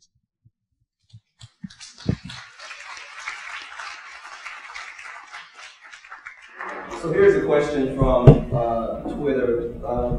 There is one individual who'd like some member of the panel to address the disconnect, this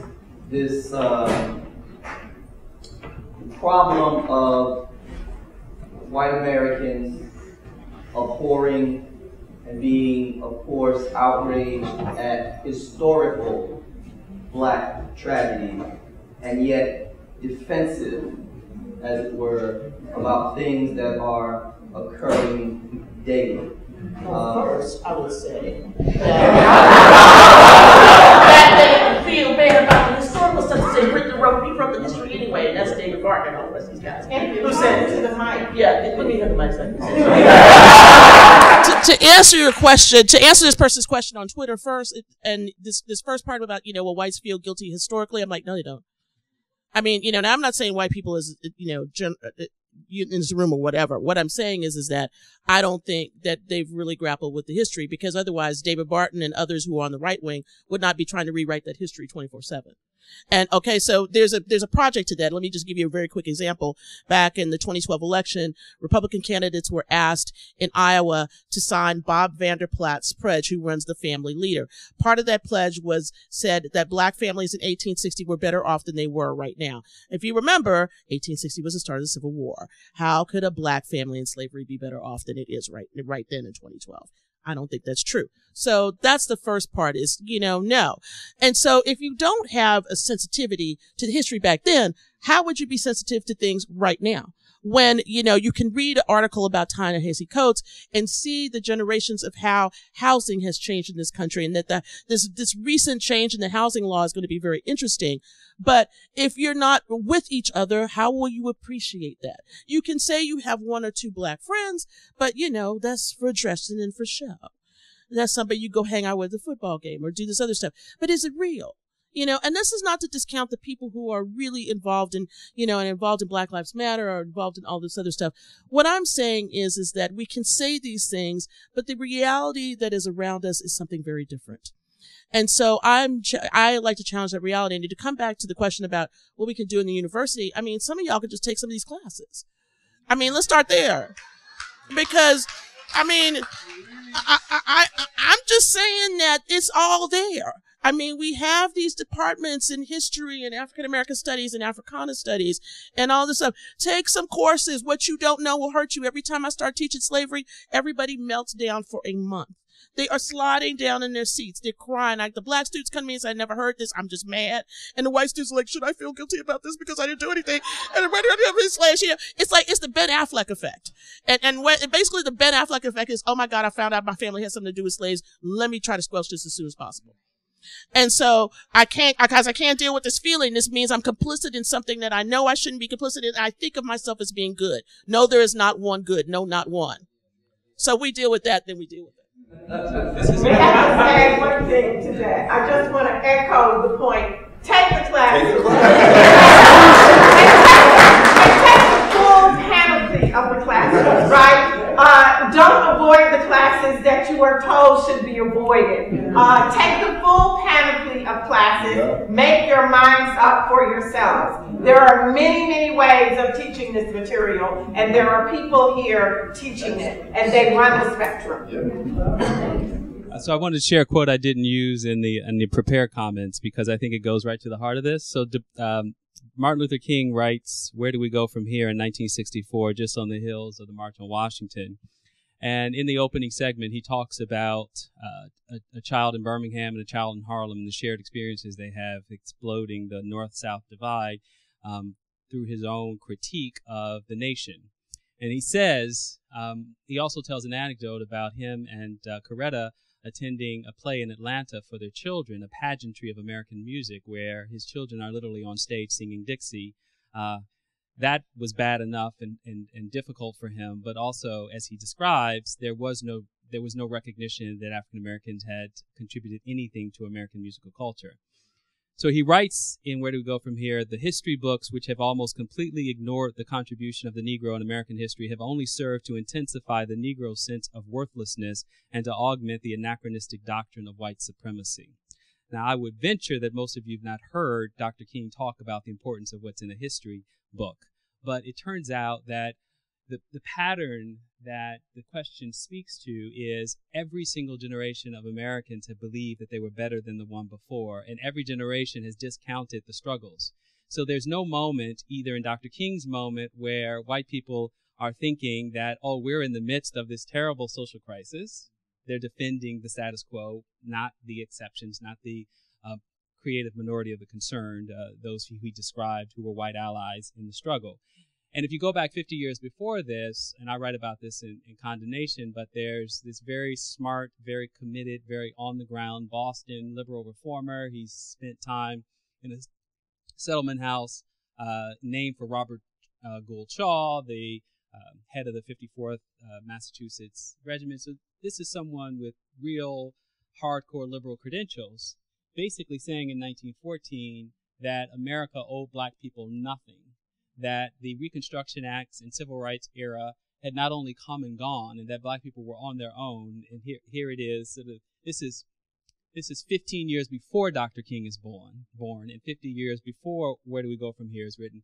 So it gives you insight into what I tried to talk about earlier, which was that there's this counter narrative that black people have articulated has been the counter narrative since freedom.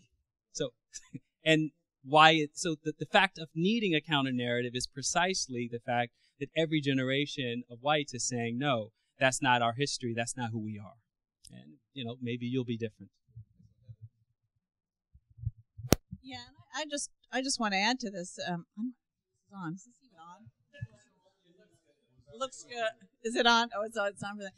Yeah, I mean, I don't think there is much guilt historically, and there's a hell of a lot less in the present. But I actually think that this is a really important thing to talk about, because what white folks do is then they want black folks to take the extra time to educate fellow white folks about what they need to learn about the past and how they need to feel guilty about it.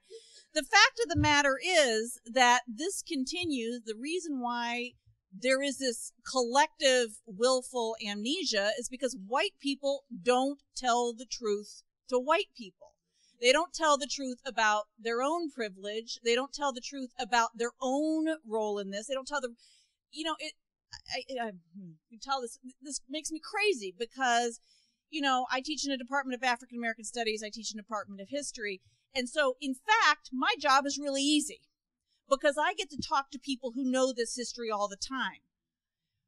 The hard part is for me to go back to Iola, Kansas, where my family is from, and to talk about this at my Thanksgiving table, to talk about this in my own community. Because the fact of the matter is that's where the pushback is, and because nobody's pushing, why would anybody have any guilt? Why would anybody feel there's any culpability? Because the truth of the matter is they don't have to think about it. They don't have to experience it. They don't have to see it. They don't have to feel it. So I just want to say, like, you know, there's this enormous pressure on black folks to educate white folks. The fact of the matter is every white person who knows a lick of this stuff, the job is on white folks to tell fellow white folks to wake up, own the privilege, understand it, and deal with it, change it, right? Because, I know, I'm going to stop.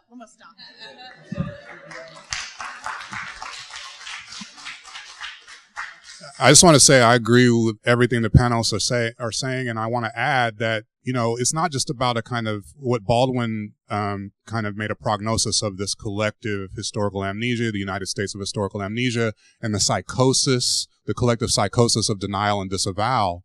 But it is that collective psychosis, and we need to pay attention to that. But it's also has a pragmatism to it.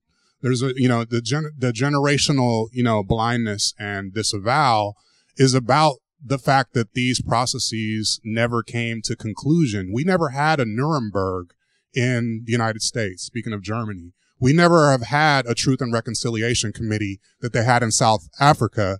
And those things didn't heal what had happened. Look at the conditions that black South Africans, which is redundant, are facing now.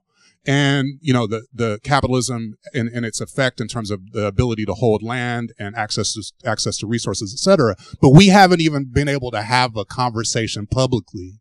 So much so, as a sister was just saying earlier, that if you say the word white people, you're considered a racist.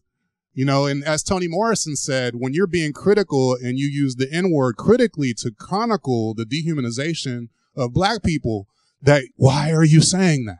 Because there is this collective pathology, but there's also, to the degree that that is continually reproduced, these things, that collective pathology is the condition of possibility for these moments of spectacular violence, but also the banal, everyday cannibalization of our communities by the things that, I mean, you know, Reverend Pinckney wanted to have body cameras, and he got that passed in South Carolina, which is wonderful.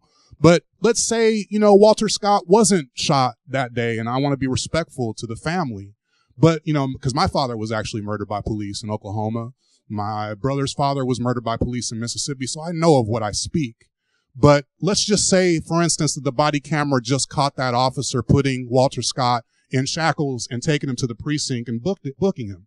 We need to be as outraged by that process of banal terrorism as we are by the spectacular.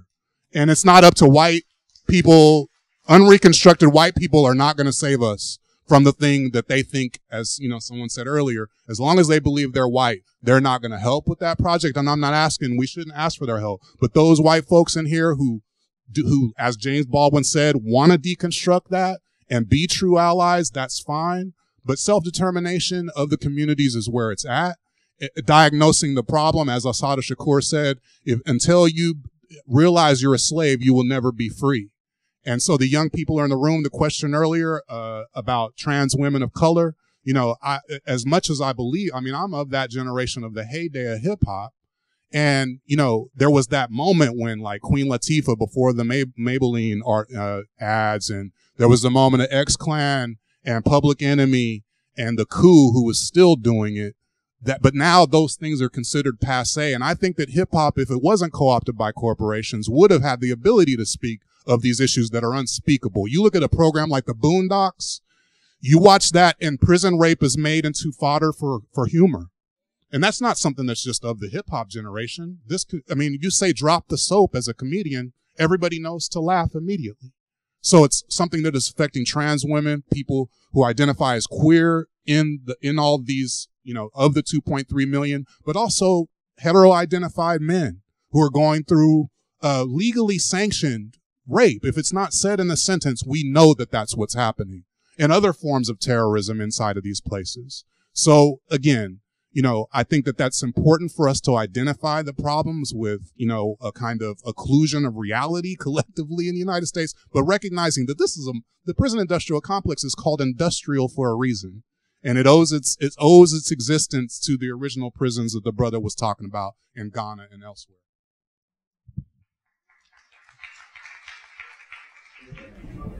Hi, Lindsay Jones. I'm a doc student here at UVA.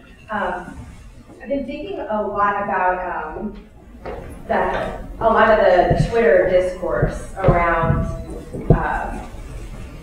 police violence on Black bodies, and how a lot of this over this summer has coincided with the revelations of all the people who are coming out against Bill Cosby and the whole distraction narrative. And I wonder, like, how do we deal with this idea that focusing on violence committed by Black men on Black women distracts from some of the other systemic things that are going on, especially considering that we're dealing with a social movement where Black queer women are at the forefront. You know, this is a narrative that has bedeviled us for a long time. And that's like a late 19th, early 20th century narrative that, you know, if Black women need to be for Black men, and if we say something about ourselves, then we're doing this. I call those guys on Twitter that doing that narrative the Hotep Twitter people. Okay, you know who they are. You know what this is. And so, I mean, basically, you know, Twitter and all this is like a big giant room where people can always talk all the time. And I would just suggest to you that that's just ignore it. Ignore it, because I don't see any need to fight with these people who think that's distracting for Black Lives Matter, because, you know, as a matter of fact, it complements it for me, because Bill Cosby spent a lot of time trying to tell people to pull up their pants and do stuff, and look at what he did. He couldn't keep his pants up. Yeah. And so did Obama. And and this is the thing that really makes me tired. And this has been one of the things that I've really been harping on, that I love about this movement, is that, you know, respectability is not going to save anybody. It don't matter if you got on a suit, you get shot. You know, don't matter if you speak in perfect English, you will get shot. You know, there's all these things that can happen to people. And so when I hear this thing about we can't pay attention to either, you know, this is taking away something from that, I just say to those people, it's like, you clearly can't do thinking on a higher level, because we need to be able to hold all these things together. And they are all problems. They are all issues. Issues against violence of women is always a problem. And I think that's one of the things that, you know, troubles me when we were talking about trans women earlier, or police violence against women. We need to speak about these things. You know, what happened with Sandra Bland, I think, was so powerful, because that was a woman that we knew that was our friend, or that was us. You know, and I'm from that part of Texas, and I can tell you, I know what it's like driving down that road. They will pull you over for anything because they think they can get a ticket out of you. And that thing went horribly wrong. It went horribly wrong. But the fact that what you have to really sort of realize, and this is, I just want to leave you all with this, and this is just addition, I'll shut up. Think about the fact that all of this has just gone into an uptick rather than backing off. None of it has stopped. I mean, it's actually escalated. And so you have to start to think about, what does this escalation mean in terms of how, you know, law enforcement are dealing with Black people? This is not stopping any law enforcement person from killing a Black person, because they know they will go to a grand jury, and the grand jury will decide in secret. They will pick the grand jury by hand, and they will get out. Same kind of thing happened to Cosby. Okay? You can stack the deck if you got money or power. You can do all these things. And so when we start to think about this, I think we should abolish grand juries, because none of this stuff, all this stuff needs to start coming out in the open. It is the secrecy that is killing all of us. I just wanted to say really quickly that the mistake of the civil rights movement partly was to close ranks around singular issues. And it's a mistake in hindsight, because it was unprepared. The movement itself was unprepared to take on the challenge of economic inequality. It's certainly what cost King his life, but King didn't die just because of his critique of Vietnam. He also died because he lost support from a significant swath of the Black community, meaning that he was isolated much more in this next phase of his movement, and a broader movement of which he was a part. It also reinforces the idea that all Black people are having the same experience and think alike. And so I welcome Ben Carson to the conversation. To me, we have to, those of us engaged in the activist moment, have to find a place to accept that we don't in fact all agree, that our jailers will be Black, that our governors will be Black, that the mayors of our cities will be Black, and they will command people to shoot first, ask questions later. Because if we keep trading on the idea that black representation is sufficient to human rights and justice, then we will have learned nothing of the last century, and particularly the last social movement. So, one final question from the floor, yes, sir. Well, my name is Phil Cochran. Thank you all for having us. It's been wonderful.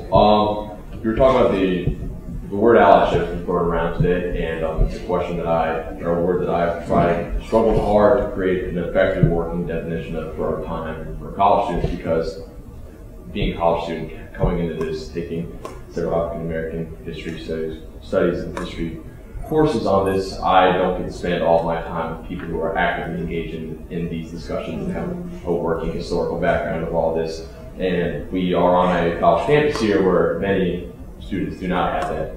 And so I do agree that because of the psychological toll that these killings, these shootings, and the centuries of bodily harm to African bodies in this country has taken on the African psyche, that it is burdensome to always have to ask people of color to address whites and saying, what exactly are the problems? And so, in fact, as allies, it's incumbent upon whites to help address that. But something I have encountered is that, it is a disservice for somebody who is not a part of that history inherently to be the full person addressing that, and trying to strike that balance between not being too burdensome upon blacks to have to address this issue and properly do so, but also not taking anything away from that as being white and trying to address that. And so what I'd like to ask the panel today are 3 questions. One question,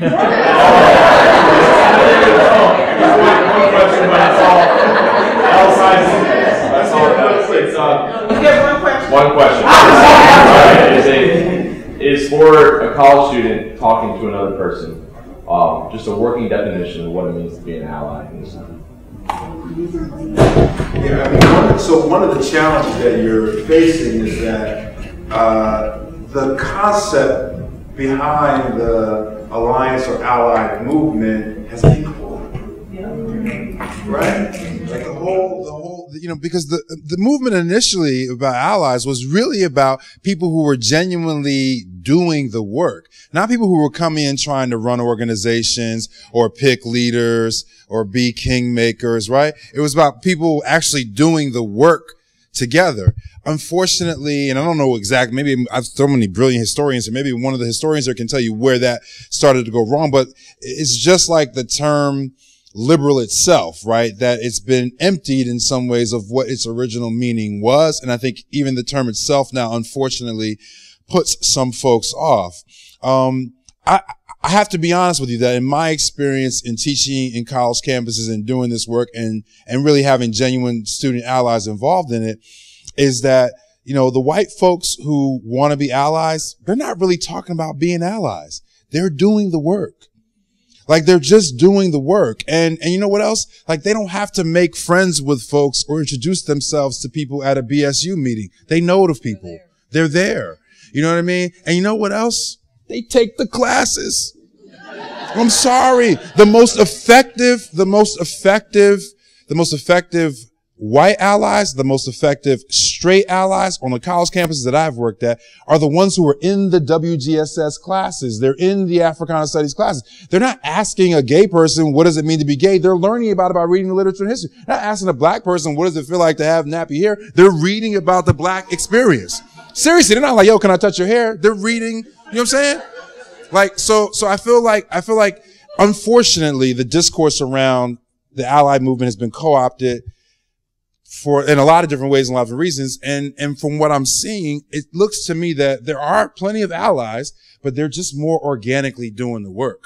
You know what I mean? And they're actually doing the work they need to do personally and also doing the work like in the streets and the movement to help with what's going on. Would you help me thank this incredible?